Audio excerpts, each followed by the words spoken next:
Claire's words hit me like a slap across the face. She told me the greatest gift I could give their wedding was to disappear from the family. She smiled, that plastic smile I'd grown to hate. My son Tom nodded. He actually nodded. The dish I was drying slipped from my hands.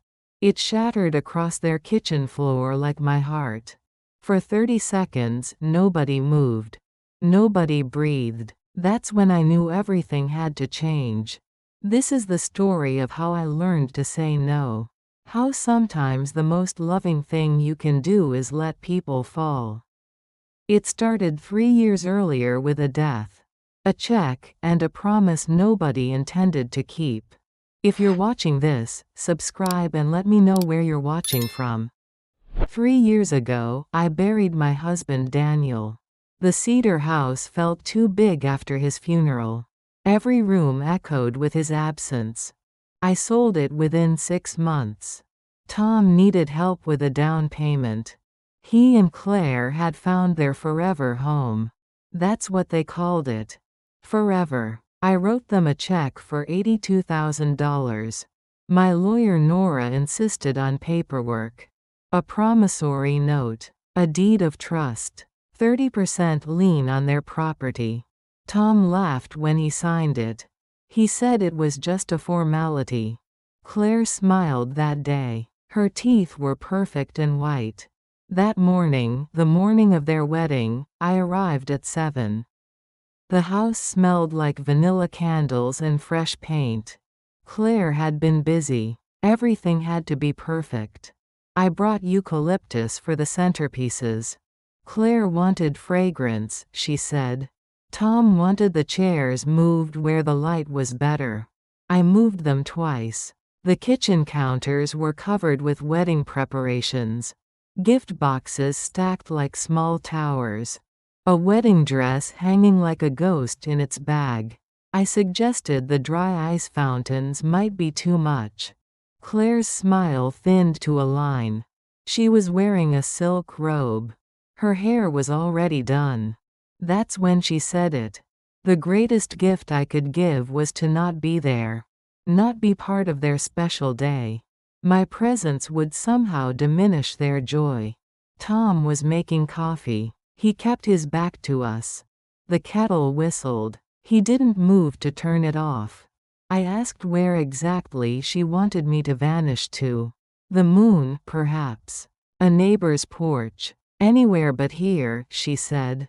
Anywhere but tomorrow. She adjusted her bracelet, the one that cost more than my monthly grocery budget. Her nails were freshly painted. Pale pink like cherry blossoms. Tom finally spoke. He said this was Claire's weekend. He suggested we not make it about logistics. Logistics. That's what he called me. I folded the dish towel I was holding. 37 years of teaching had trained my hands. They knew how to stay busy when my heart wanted to break. I placed the towel in a neat square on their counter, right next to the coffee maker I'd bought them last Christmas. I told them they were absolutely right. It shouldn't be about logistics. I took my keys from the ceramic bowl by their front door. The bowl I'd found at a craft fair in September. I'd thought it would look nice in their entryway. The evening air smelled like peonies and coming rain. My car felt like a sanctuary. I sat there for a moment. Listened to my own breathing. Then I called Nora. She answered on the second ring. Asked if I was calling with good news. Not today, I told her. I repeated Claire's words about gifts and absence. About my presence being unwanted. Silence hummed through the phone. I could hear papers rustling. Nora was checking my file. Your lien is intact, she said. They've paid interest late twice. We could issue a notice of default on Monday. I watched the porch light come on behind their beveled glass door. Tom's shadow moved past the window. Then disappeared. Prepare it, I said. My voice sounded calm. Steady like a grocery list. There was something else, I told her. The reception contract at Maple Ridge Conservatory. It was under my name. I wanted to cancel it. She warned me about penalties. I told her I'd paid worse for less. After hanging up, I called the conservatory. Page in events recognized my voice immediately. I'd been writing checks in my neat teacher's cursive for months. She asked about final head counts for tomorrow. I told her about finality instead. I wanted to cancel the entire booking. She sputtered about deposits, about soufflés already ordered, about 200 guests expecting dinner. I gave permission to charge every fee to my credit card. Asked for written confirmation. Then I drove to a roadside motel. The kind of place no one we knew would ever choose. The carpet was brown. The bedspread was orange. It was perfect. I bought lemon pie from a vending machine. Ate it from a plastic container while sitting on the scratchy bedspread. Something inside me unclenched. Maybe it was dignity. Maybe it was the thin wire that had kept me suspended between love and appeasement for too long. Near midnight, my phone started buzzing. Tom's name lit up the screen. I let it ring out. Then Claire called. I let that ring too. I was practicing absence. Their favorite gift from me. I brushed my hair in the motel mirror. Lined up my toiletries on the fake wood counter. Everything in its place. For the first time in months, I slept like someone who had finally labeled a box correctly. The box was marked enough. If you're watching this, subscribe and let me know where you're watching from. The first call came at 12:11 in the morning. Claire's voice cracked through the motel's thin walls. She wanted to know how I could cancel their reception. 200 people were expecting dinner and dancing. I sat up in the narrow bed. The orange bedspread felt rough against my legs. I told her the ceremony was not the reception. Only one of those had been my responsibility. Tom took the phone from her. I could hear the transfer. The fumbling of hands in anger. He asked me to be reasonable.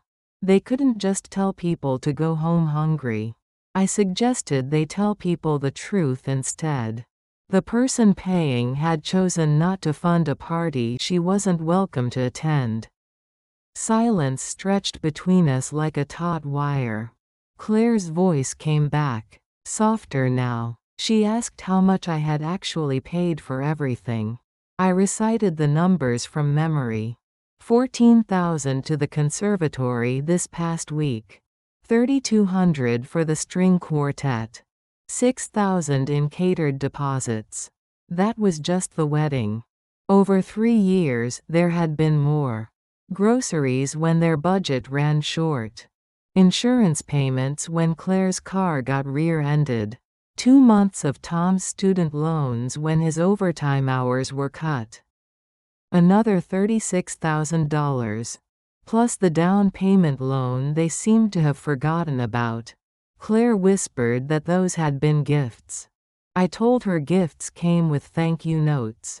This arrangement had come with invoices instead. A long exhale filled the phone line. She asked what I wanted from them. Peace, I said, and repayment according to the note they both signed. Tom tried to bargain. Said they could talk after their honeymoon. Work something out when they got back. I reminded him that talk was free. But silence was free too. When I hung up, the motel room felt larger. Quieter. I made tea using the small electric kettle on the dresser. The water tasted like metal pipes and old coffee. I stood by the window watching trucks hum down the highway. The world kept moving, even when families tried to hold each other hostage with feelings. At 1:03, my phone buzzed with a text message. An unknown number. The message identified the sender as Officer Cole with the city police. They had received a call requesting a welfare check. Someone was concerned about possible cognitive decline. He asked if I was safe. I read the message 3 times. Each reading made it more absurd. I replied that I was perfectly safe. Perfectly lucid. Available to meet tomorrow with documentation if needed. If we were going to play games, we would play with paper. I set the phone on the nightstand, next to a lamp that flickered when trucks passed outside. Sleep came easier than I expected. Maybe exhaustion, maybe relief. The next morning, I drove to the police station. It sat on Maple Street between a hardware store and a bakery. The parking lot smelled like fresh bread and motor oil. Officer Cole was younger than his worried voice suggested. Early 30s with kind eyes and a notebook he held like protection. We sat in a small interview room with gray walls and fluorescent lighting.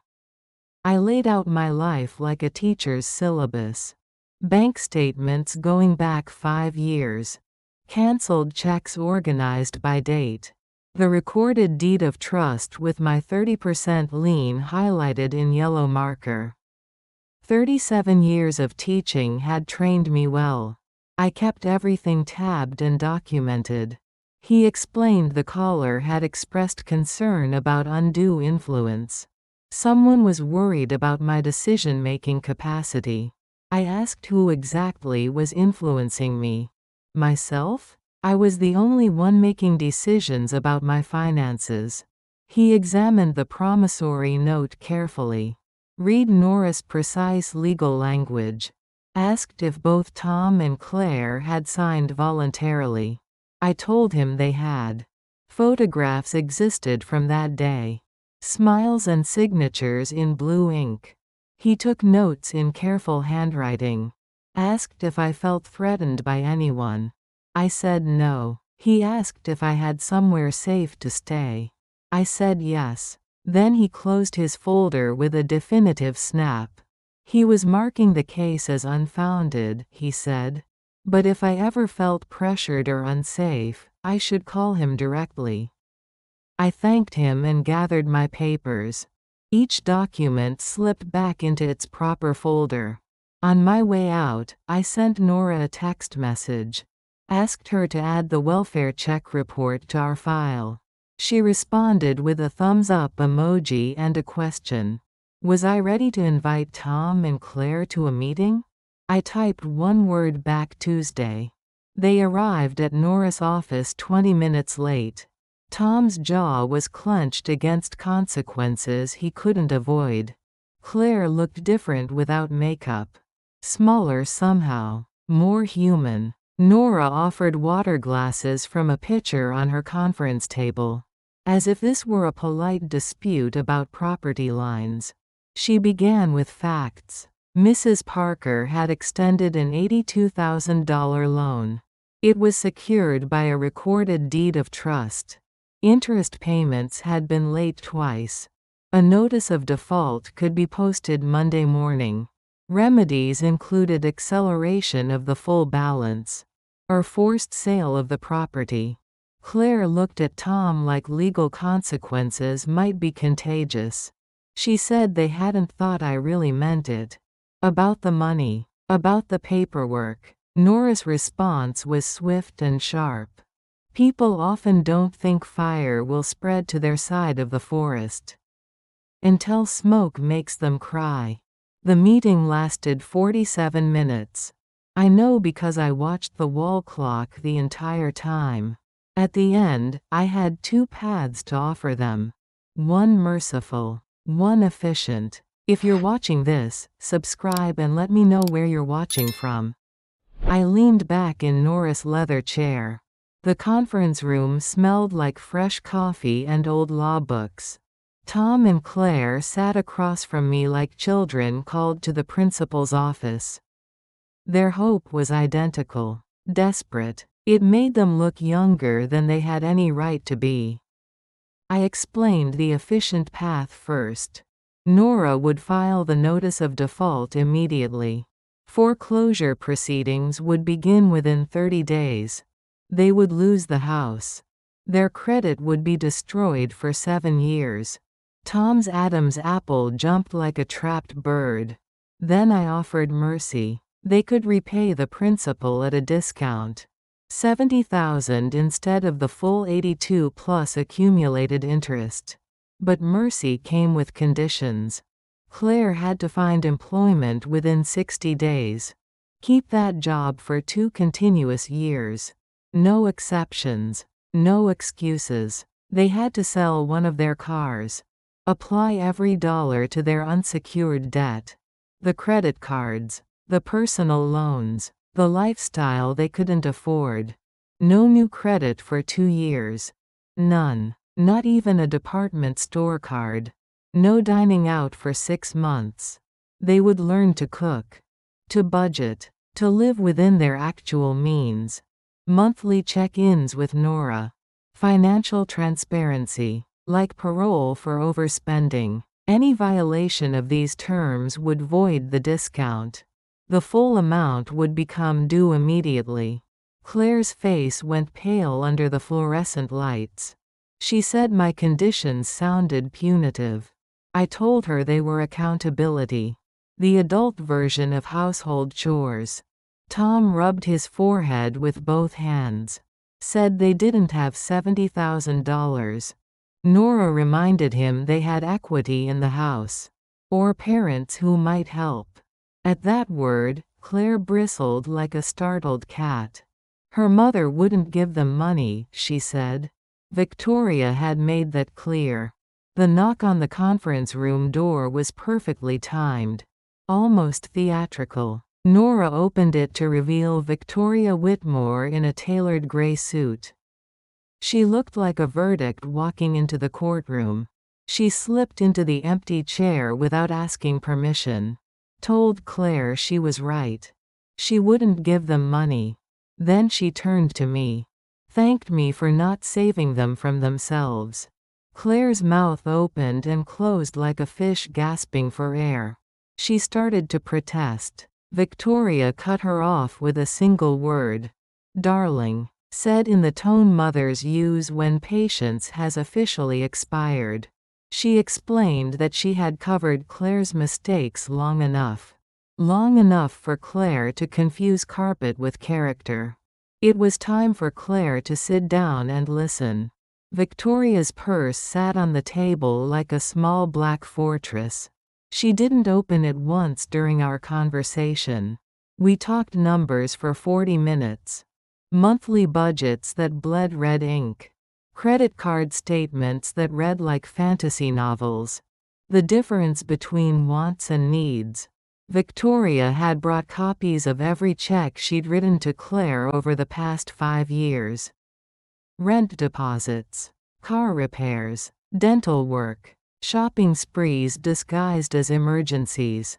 The total was staggering. More than $30,000 in bailouts. She was done, she announced. Finished being an ATM with motherly feelings. Claire tried to argue. Said she had never asked for help with luxuries. Victoria pulled out a credit card statement. Highlighted charges for a spa weekend. Manicures every 2 weeks. A purse that cost $800. The receipt was still in Victoria's purse. From Claire's 28th birthday.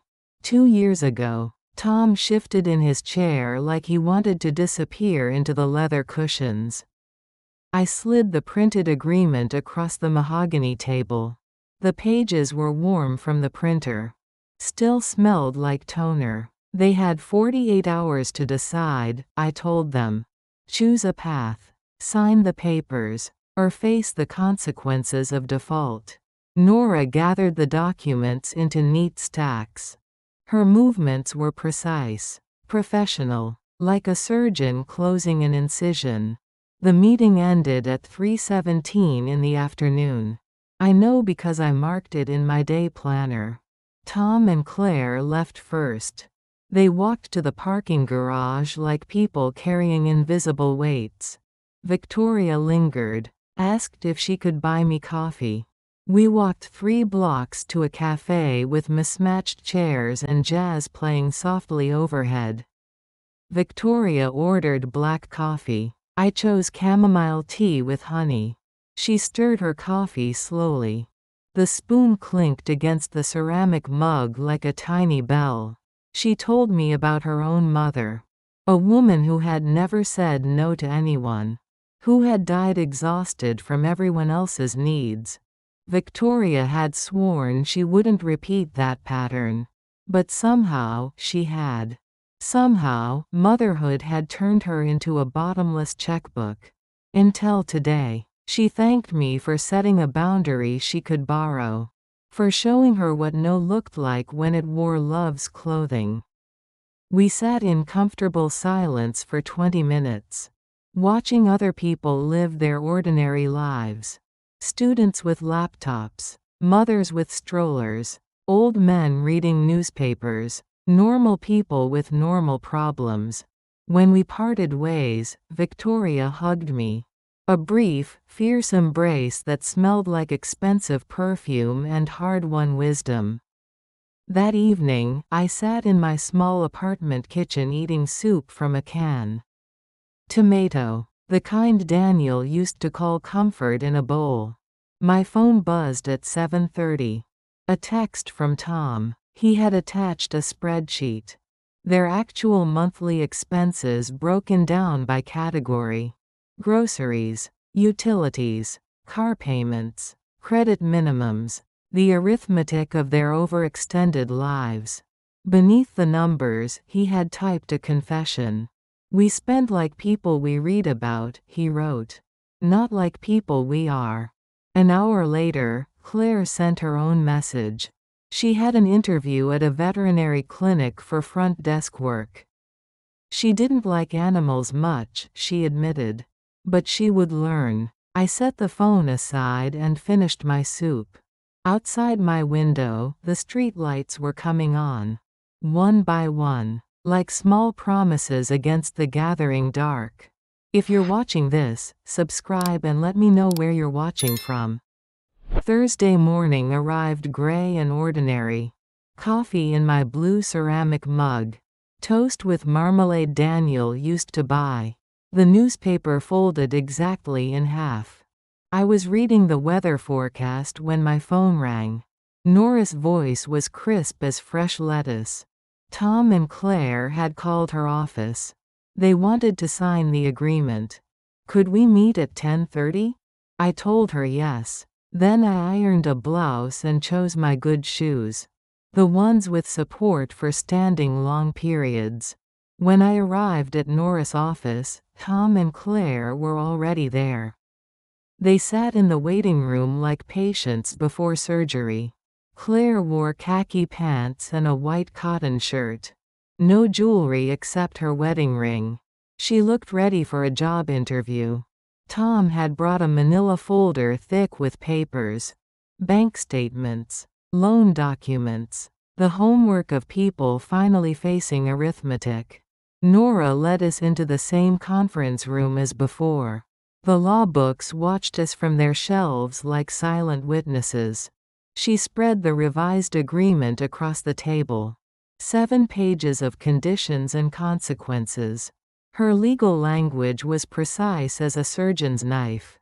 $70,000. 24 months to establish employment stability. No new credit. Monthly financial reporting to Nora's office. Tom read every word aloud. His voice caught twice. Once at the part about selling their second car. Again at the dining restriction. Claire signed first. Her signature was different from 3 years ago. Smaller. More careful. Like someone who finally understood the weight of her name. Tom's signature came next. He pressed the pen so hard it tore slightly through the paper. I signed last. Eleanor Marie Parker in the cursive I'd perfected in 3rd grade. Nora notarized each page with her official seal. The sound was final, like a door closing on their old life. They had until Friday to provide proof of Claire's job interview. until the following Tuesday to list their white SUV for sale. The meeting lasted 18 minutes. Afterward, I drove to the grocery store. Bought ingredients for beef stew. Carrots, potatoes, onions that made my eyes water when I chopped them. Cooking helped me think. The rhythm of cutting vegetables. The smell of meat browning in my cast iron pot. At 3 o'clock, Claire called. She had gotten the veterinary clinic job. Receptionist and appointment coordinator. $8.50 an hour to start. The vet was a woman named Dr. Martinez. She had 2 cats and a rescue dog named Buster. Claire would start Monday morning. I told her congratulations. I meant it. That evening, Tom texted a photo. Their white SUV parked in front of a used car lot. A red and yellow sign in the windshield said for sale by owner. The asking price was $22,000. Exactly what they owed on the loan. Friday brought rain and more phone calls.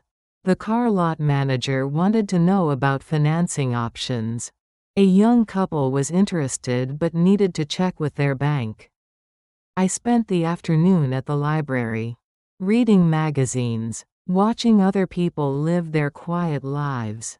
A woman my age was researching vacation destinations on the computer. Florida, Arizona, places where winter couldn't follow. A teenager struggled with algebra homework at the corner table. His pencil eraser was worn down to the metal band. I helped him with 2 problems. Explained how to factor equations. He thanked me 3 times before I left. Saturday morning, the car sold. Tom called to tell me. The buyers were a young teacher and her husband. They paid cash. $22,000 applied directly to the car loan. 0 balance as of Monday morning. 1 condition met. Several dozen remaining. Claire started work the following Monday. She called me Tuesday evening after her second day. The clinic was busier than she expected. Dogs with ear infections. Cats who hid under examination tables. A parrot that screamed curse words when the vet tried to trim its claws. Dr. Martinez was patient with Claire's questions. Showed her how to update vaccination records. How to schedule follow-up appointments. How to calm nervous pet owners. Claire admitted she was learning things. About responsibility. About showing up even when she didn't feel like it. The work was harder than she expected. But different hard. Useful hard. Wednesday brought their first monthly check-in with Nora. Tom carried a green accordion folder with receipts organized by category. Groceries $147. Utilities $83. Gasoline $52. No restaurant charges. No shopping sprees. No impulse purchases over $20. Nora reviewed every line item. Asked questions about a $30 charge to the pharmacy. Allergy medication, Tom explained. Generic brand. She approved their progress with a single nod. That evening, I made chicken soup from scratch. The kind that takes all day to simmer properly. The kitchen windows fogged with steam and the smell of bay leaves. I ate 2 bowls while watching the evening news. Wars in distant countries. Politics that changed nothing. Weather predictions that might be wrong. But somewhere across town, Tom was cooking dinner in the pan I gave him when he was 19. Claire was learning to balance appointment books instead of checkbooks. Small changes. Tiny victories. The kind that might actually last. I washed my dishes in water hot enough to sting. Dried them with a towel older than Tom's marriage. Put everything back in its proper place. Outside, October was turning the leaves colors Daniel used to paint in watercolors. Red like embarrassment. Gold like second chances. I made a cup of tea and sat by the window. watching night settle over a world that was slowly, carefully learning to make sense. If you're watching this, subscribe and let me know where you're watching from. November arrived with frost on my kitchen windowsill. The kind that makes lace patterns on glass. Delicate. Temporary. Gone by noon. I was measuring coffee grounds when Claire called. Her voice sounded different. Steadier. She had been promoted at the clinic. Office coordinator. 40 hours a week guaranteed. Benefits starting in January. Dr. Martinez trusted her with the vaccination schedule now. Said Claire had a gift for calming anxious pet owners. People whose dogs trembled on examination tables. I congratulated her. Added an extra spoonful of coffee to celebrate. That afternoon, Tom stopped by my apartment. First time since the wedding that wasn't. He brought homemade bread, still warm from their oven. The crust was golden brown and perfectly imperfect. We sat at my small kitchen table. The one Daniel refinished when we were newlyweds. Tom spread butter thick as childhood memories. He told me about learning to cook. How measuring ingredients taught him about limits. About following recipes instead of impulses. Claire had bought a notebook for meal planning. They shopped with lists now. Coupons clipped from Sunday papers. The bread was good. Dense and nutty. Made from a recipe Tom found online. He said cooking together helped them talk. Really talk. About money and mistakes and the future they actually could afford. I made tea while he finished his second slice. Earl Grey with a touch of honey. He asked if I was lonely in the apartment. If I missed the cedar house Daniel built. I told him loneliness and solitude were different things. One was empty. The other was full of possibility. The apartment suited me now. 1 bedroom. West light. Neighbors who waved without wanting anything. Tom helped me wash the few dishes. We worked in comfortable silence. His hands knew the rhythm from childhood. Wash. Rinse. Dry. Before he left, he hugged me. Brief but genuine. Like we were practicing being family again. December brought their second monthly review with Nora. I attended this one. Their bank statements looked different. Smaller numbers but steady ones. Groceries stayed under budget. Utilities paid on time. Claire had opened a savings account. $50 every payday. Not much, but consistent. Tom had picked up extra shifts during holiday shopping season. Time and a half for inventory work. Money that went straight to credit card balances. Nora spread their debt summary across her desk. 3 cards paid off completely. 2 others cut in half. Progress measured in declining balances and rising credit scores. But temptation lingered like December fog. Dense and deceiving. Claire mentioned a dress she had seen online.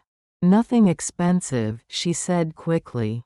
Just something for the clinic Christmas party. The want in her voice was familiar. Hunger disguised as need. Tom had almost booked a fishing weekend. Saw an advertisement for guided trips. His finger hovered over the reservation button for 20 minutes. They were learning to recognize the pull.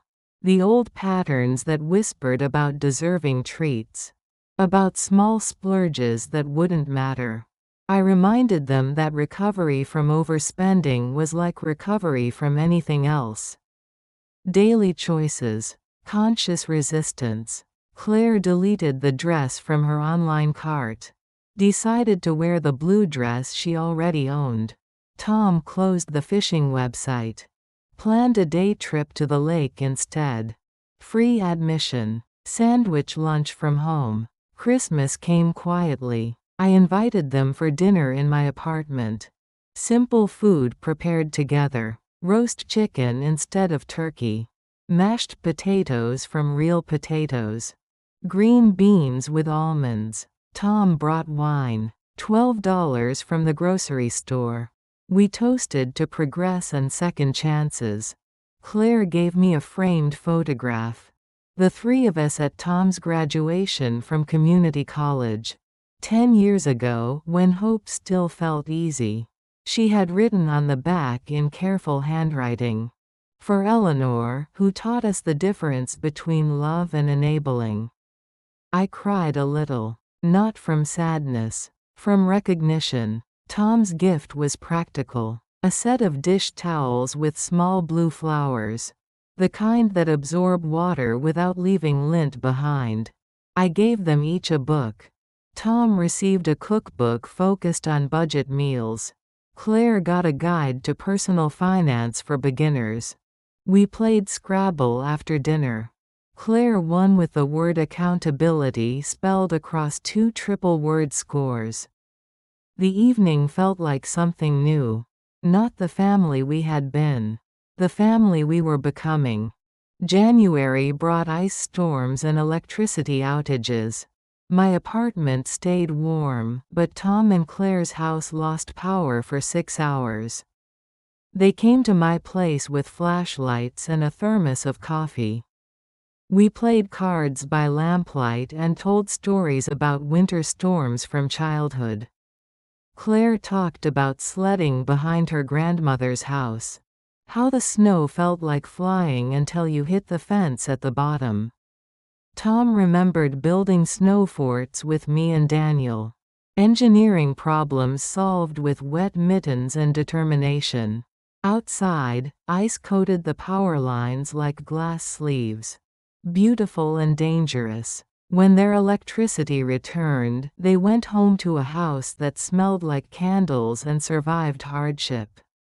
Claire texted me later. Said the evening reminded her what family was supposed to feel like. I saved the message. Tucked it into my heart like a bookmark in a story I was finally learning to read. If you're watching this, subscribe and let me know where you're watching from. February brought Valentine's Day and a phone call I wasn't expecting. Claire's voice carried something new. Confidence, maybe. Or the sound of someone who had learned to stand up straight. She wanted to take me to lunch. Her treat, she said carefully. From money she had saved from her own paycheck. We met at a small diner with red vinyl booths and coffee that stayed hot in thick white mugs. The kind of place where pie is always fresh and nobody hurries you. Claire ordered the turkey sandwich. I chose soup and crackers. We ate slowly, like people who had learned that rushing leads to indigestion. She told me about a difficult customer at the clinic. A man whose dog needed surgery they couldn't afford. He had yelled at Claire about payment plans and veterinary greed. Old Claire would have crumbled. Or called Tom crying. Or reached for her mother's credit card. New Claire listened calmly. Explained the clinic's policies without apologizing for them. Helped him find a low-cost spay and neuter program across town. The dog got help. The man left grateful instead of angry. Claire learned something about herself that day. About standing firm without being cruel. She paid our lunch bill with cash. Counted out exact change plus a 20% tip. Left the receipt in her wallet for budget tracking. Small actions. Meaningful ones. March brought their 6-month review with Nora. Half a year of accountability measured in bank statements and behavioral changes. The numbers told a story of transformation. Credit card balances down 70%. Savings account up to $600. No late fees for 5 consecutive months. But the real changes weren't financial. Tom had learned to cook 15 different meals from memory. Spaghetti with meat sauce. Chicken and rice casserole. Beef stew that simmered all day. Claire kept a spending journal. Every purchase recorded and categorized. Want versus need sorted like laundry. They shopped together now, made lists, compared prices, left stores without buying things they couldn't afford. The lien on their house would be released soon. Nora began preparing the paperwork. Official forgiveness typed in legal language. But forgiveness between people required different documents. April arrived with daffodils pushing through the last snow. Yellow promises that winter wasn't permanent after all. I was planting herbs in small pots on my windowsill when Tom knocked. He brought Claire with him. And something that looked like courage. They wanted to talk about the wedding that never happened. The reception I had cancelled. The words that started this entire journey. Claire spoke first. Said she understood now why I had walked away. Why boundaries mattered more than ceremonies. She apologized for calling my presence unwanted. For treating love like a transaction with unlimited credit. Tom's apology came harder, slower, like words squeezed through a narrow opening. He was sorry for choosing sides instead of truth. For watching me become an ATM instead of remaining his mother. He understood now that enabling wasn't love. That saying yes to everything meant saying no to respect. We cried together in my small kitchen. Tears that tasted like salt and relief, and years of misunderstanding finally dissolved. When the crying stopped, we made tea and planned a small celebration. Not a wedding reception. Something new. A family dinner to mark the lien release. Simple food cooked together. No hired caterers. No rented venues. No performances for people who didn't know our story. Just us. And the truth we had learned together. May brought warm evenings and the final paperwork. Nora called to confirm the lien release was recorded. Official stamp on official papers. $70,000 repaid through installments and changed behavior. The discount I offered had cost them 20% in money. But earned them something priceless in dignity. That evening, I walked through my neighborhood just as streetlights began flickering on. The same route I had taken for months now.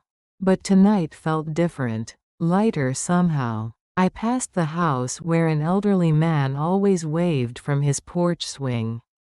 The corner where teenagers gathered after school, loud with the confidence of people who believed they would never run out of time. The grocery store where I bought ingredients for meals I cooked for one person.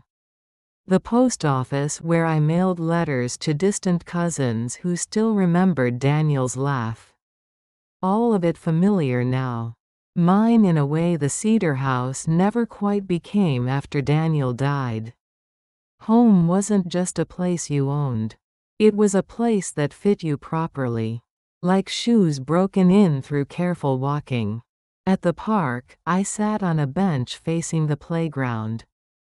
Empty swings moved slightly in the evening breeze. Ghost children playing invisible games. Someday there might be grandchildren. Babies who would learn to walk holding my steady hands. Toddlers who would call me grandma with voices full of trust. But that was tomorrow's possibility. Tonight was mine alone. I pulled out my phone and looked at Claire's saved message one more time. The one about family feeling like it was supposed to. Then I deleted it. Not from anger. From completion. Some bookmarks are meant to be removed once you finish reading the chapter. Once you understand how the story changes. How the characters grow. The moon was rising behind thin clouds. Silver light filtered through bare branches still waiting for spring leaves. I walked home to my apartment. One bedroom. West light. Neighbors who waved because they wanted to, not because they needed something. Perfect for a woman who had finally learned the difference between being alone and being lonely. If you're watching this, subscribe and let me know where you're watching from. June brought our family dinner.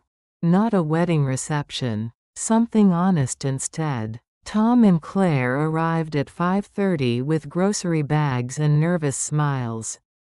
We cooked together in my small kitchen like a dance we were learning.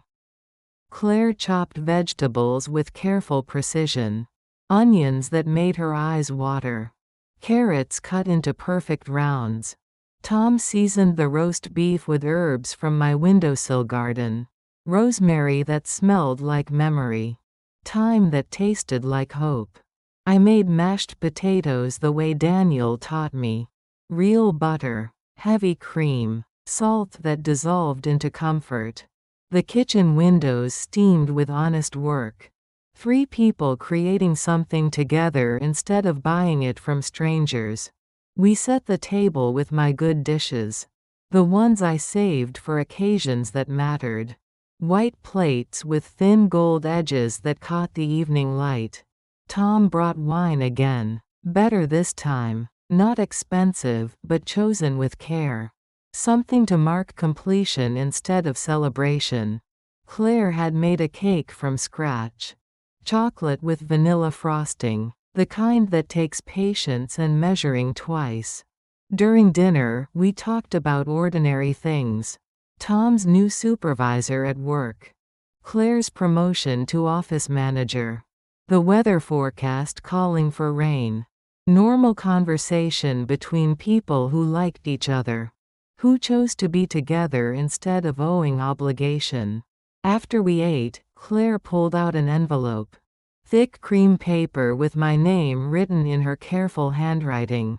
Inside was a photograph. The 3 of us from Christmas dinner. Laughing over the Scrabble game. Looking like family. She had written a note on the back. Thank you for teaching us that love has boundaries. That help has limits. That respect requires accountability. I hugged them both. Long embraces that felt like completion and beginning at the same time. They left at 9:15 with containers of leftovers. Food for tomorrow's lunch and next week's dinners. I washed dishes alone but not lonely. Dried each plate with the towel Tom had given me. Put everything back in its proper place. July arrived with heat waves and an unexpected invitation. Arthur from the book club called. He wanted to know if I would join him for dinner at the Italian place we had discussed months ago. Nothing fancy, he said.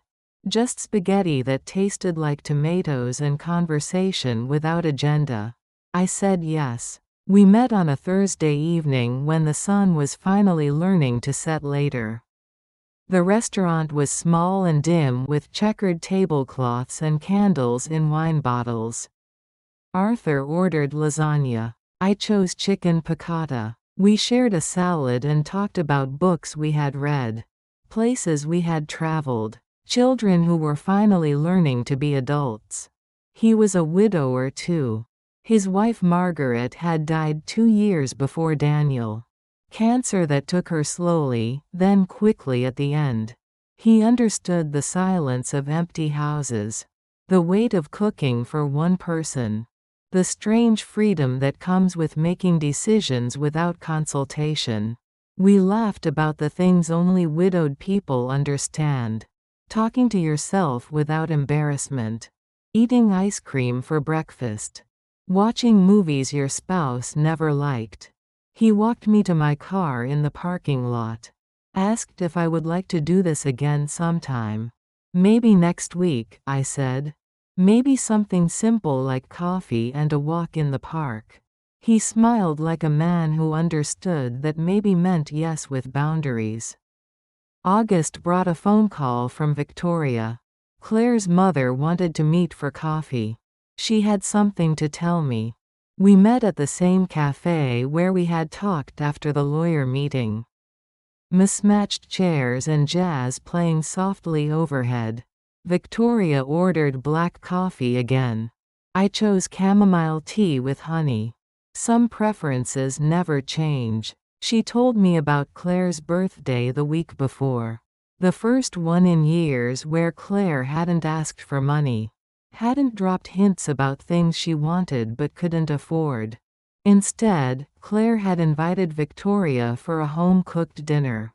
Simple food prepared with care. A chocolate cake made from a recipe Claire found online. Victoria brought a gift. A small succulent plant in a terracotta pot. Something that would grow slowly with attention and proper care. Claire cried when she opened it. Not from disappointment. From recognition. They talked that evening about money and mothers and the difference between helping and enabling. About love that sets limits instead of writing checks. Victoria thanked me again for showing her what boundaries looked like when they wore love's clothing. We sat in comfortable silence for 20 minutes. Two mothers who had learned to say no without losing their children. September brought cooler mornings and Tom's phone call. He had news that made his voice shake with excitement. Claire was pregnant, due in late spring. A baby who would be born into a family that understood the value of earning instead of owing. They wanted me to be the grandmother this child deserved. Present but not rescuing. Loving but not enabling. I told them I would be honored. That evening, I sat on my apartment balcony watching the sunset paint the sky orange and pink. Colors Daniel used to mix on his palette when he painted landscapes. Somewhere across town, Tom and Claire were planning for a baby. Calculating costs and preparing spaces. Learning that the best gifts require sacrifice. Arthur called to ask about dinner on Saturday. He had found a new recipe for beef stew. Wanted to test it on someone who would tell him the truth about seasoning. I said yes. Yes to dinner. Yes to honest conversation. Yes to possibilities I couldn't have imagined when this story began. The evening breeze carried the smell of someone's barbecue. The sound of children playing in the courtyard below. The ordinary music of people living their careful lives. I made tea and thought about boundaries and love and the baby who would call me grandma. Who would learn from the beginning that gifts have limits.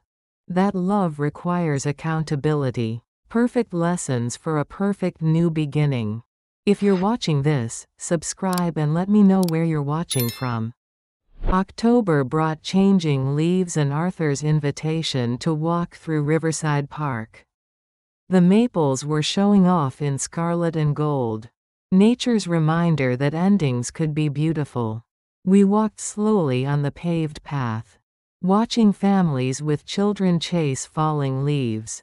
Dog walkers greeting each other with the easy familiarity of routine. Arthur brought coffee in a thermos. Real coffee that stayed hot for hours. We sat on a bench facing the river and shared silence that felt comfortable. He told me about his garden. Tomatoes that had finally ripened despite the early frost. Pumpkins growing larger than basketballs. The satisfaction of eating food you grew yourself. I told him about the herbs on my windowsill. How basil smelled like summer even in winter. How rosemary lasted longer than most relationships. We laughed about the small victories of people our age. Plants that survived. Recipes that worked. Children who called just to check in.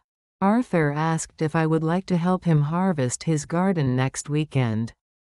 Said he had more vegetables than one person could use. I said yes. Yes to dirt under my fingernails. Yes to sharing abundance instead of hoarding scarcity. November brought the baby shower. Claire had asked me to help plan it. Small gathering in their living room instead of expensive restaurant rental. Victoria came early to help set up. She brought homemade finger sandwiches and a punch bowl that had belonged to her grandmother. We arranged yellow roses in mason jars. Hung paper streamers in soft pastels. created beauty from simple materials and careful attention. Claire's co-workers came. Women who knew her as the person she had become instead of the person she used to be. Dr. Martinez brought a gift certificate for pediatric care. Said Claire was the best office manager they had ever had. Responsible, reliable, trustworthy. The gifts were practical instead of extravagant. Onesies in neutral colors. Receiving blankets soft as whispered promises. A high chair that would convert to a booster seat as the child grew. Claire opened each present with genuine gratitude. No complaints about brands or colors. No hints about things she really wanted instead. Tom took photographs with a camera that had belonged to Daniel.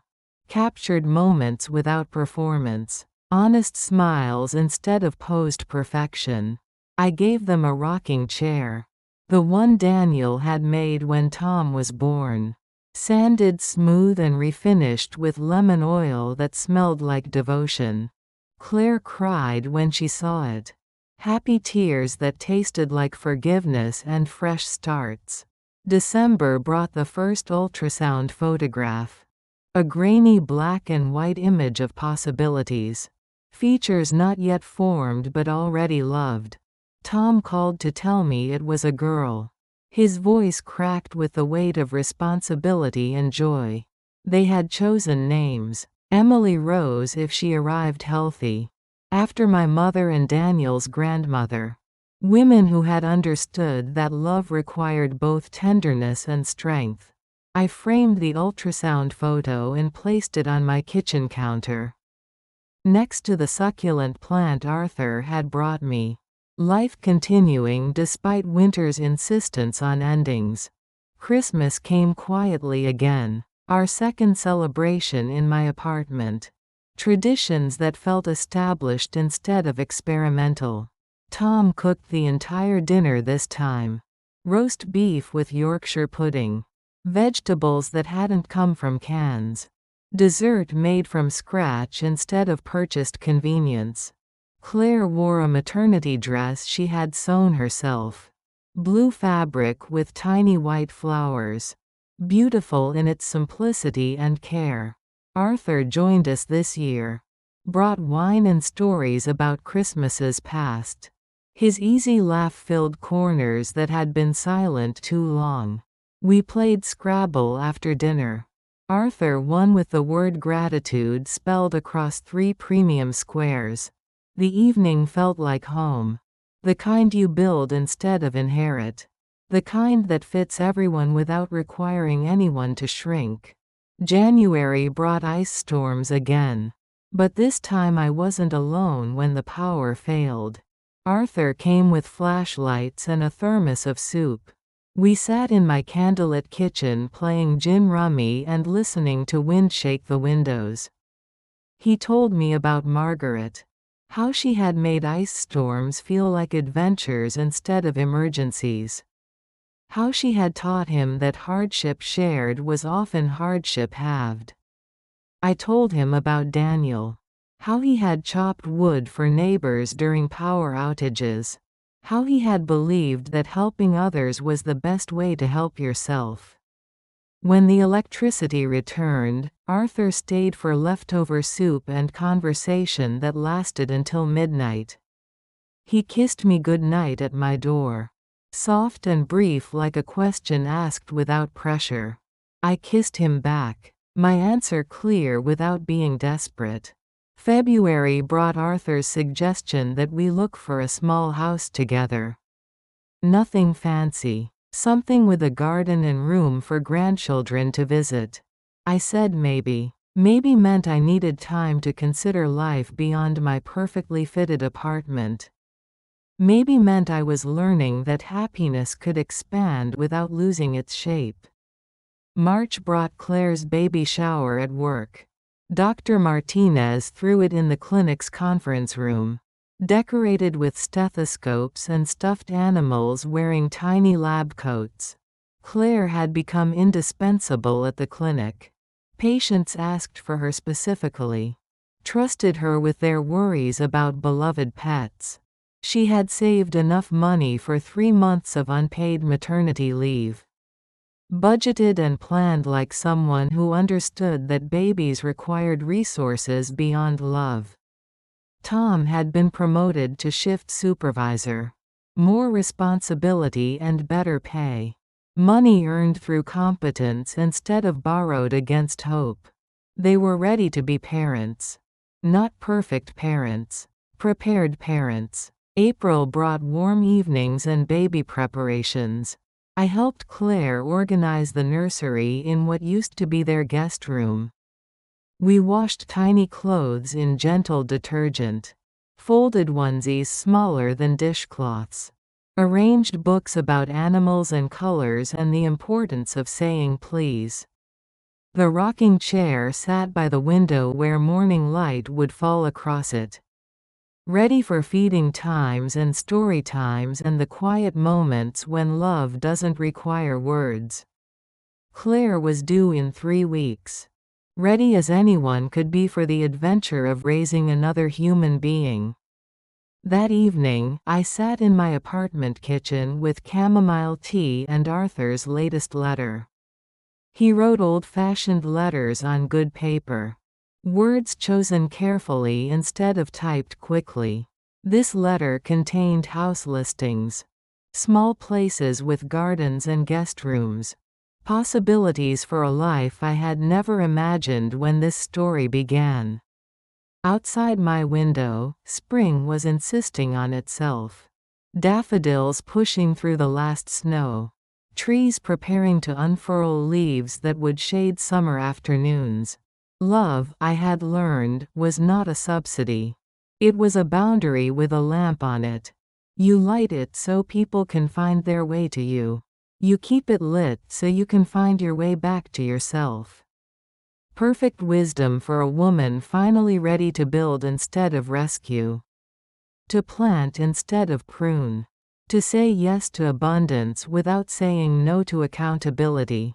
The baby would arrive soon. Arthur waited for my answer. Tom and Claire grew stronger each day. All of it possible because I had learned when to let go. When to hold on. When the greatest gift you can give someone is the chance to earn their own happiness. Some stories end with weddings. Others end with boundaries. The best ones end with both.